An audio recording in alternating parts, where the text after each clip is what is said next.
Do your emotions get the better of you when you're just trying to navigate through your daily life? I know mine do.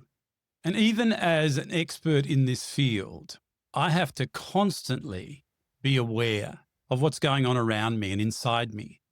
What's happening emotionally? As we talked about last month, we're an emotional being. It's not something that we can put on the shelf and leave at home. Our emotions are with us every single day. So, what I want to do this month is I want to help you to have practical understanding of how you can be on top of your emotions without managing them and suppressing them and allow them to do what it is that they're supposed to do.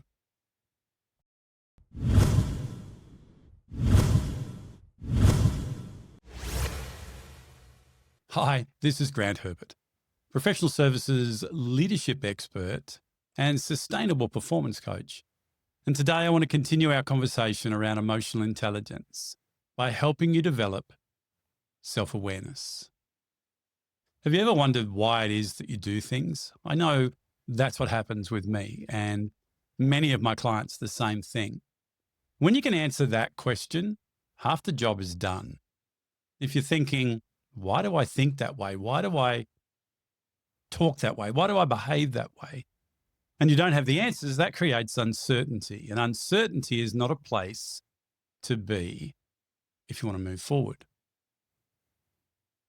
Emotional intelligence is the ability to be aware of what's going on for you emotionally in the moment, and then to use that information to manage your responses. But it starts with awareness. There are 4 quadrants that we work through in emotional intelligence. The first one is self-awareness. The second is self-management. And then we move into the social competencies of social awareness and relationship management.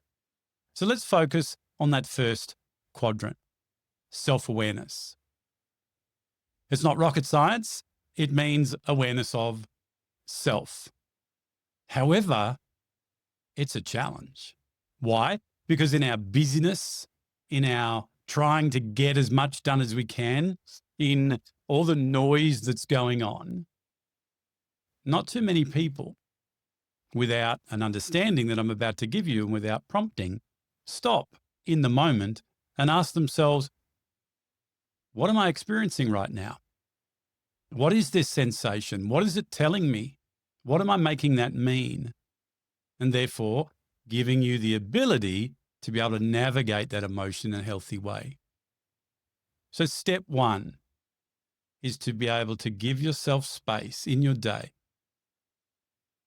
to stop and notice what it is that you're going through. What are you experiencing? The second thing to do is then to give that emotion a name. Remember, we said an emotion is the physiological sensation in the body, the cue, the clue to tell you something's going on in your world. Then we move into the psychological of what you make that mean. So the first thing to do is stop, notice, then give it a name. Name which particular emotion that you're experiencing. Why? So that you can then navigate it, employing a strategy for that particular emotion. As I said last time, it's been debunked years ago through the wonders of neuroscience and the update version of that and our understanding that humans don't just have 6 imprinted emotions and we all experience them the same way. No, and we don't all give the same facial expressions when we're going through particular emotions. This is a personal thing for the individual. So being able to have an understanding of your personal emotional experience is what self-awareness is all about. You know, giving it a name is important. However, to understand this, what we need to know first is there are over 2,000 words in the English language alone that describes or could describe the sensation, the emotion that you're experiencing in that moment. You know, we go into other beautiful languages like Sanskrit, and there's many, many possibilities. So you've got to be able to give it your name, whatever you feel it is. What do you want to give it as a name? So then as you build the strategies for navigating that, you can go, okay, I'm experiencing this, so therefore I need to think this way, do this. So having that emotional self-awareness, stop, notice, name, so that you can then navigate. The second part of this self-awareness is accurate self-assessment. It's being able to know what your strengths and areas for development are. It's being real with yourself.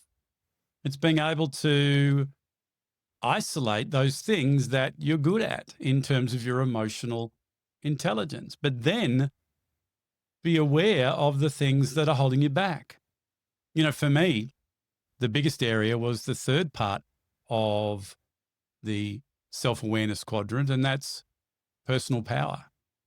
The ability to know that everything is going to be okay, that I've got everything within me and around me to be able to get ahead in life. It's all about self-confidence. And it's the antidote to that self-doubt and that negative self-talk that goes on. So for me, reconciling that and being accurate in my assessment of that enabled me to do some work on that. And my experience is that personal power is the foundational competency that underpins everything else. Without confidence in yourself to be able to get ahead in life, to do the things that you need to do, you make different decisions. And as we continue on our journey this year, I want to make sure that I give you every opportunity to develop that personal power, to build that up to where it could be, so that you've got a platform to work from. So let's start this month by developing more awareness of self and how you experience emotions. And I'm so excited that these days, it's not a matter of me trying to convince people that emotional intelligence is important. Finally, people are realizing it's the number one skill for all leaders, to be able to navigate their emotions in a healthy way and then foster that within their environment as well for others. So please stick with me on this journey. If you've got questions, I'd love to hear them. If you want to get more information, join the conversation. Make sure that you get this information as I put it out every month. And if you personally want to experience having a high level of awareness, then reach out and we'll see how we can help you with that as well. Self-awareness is step one. So I invite you and encourage you to take step one with me this month. I'll see you then.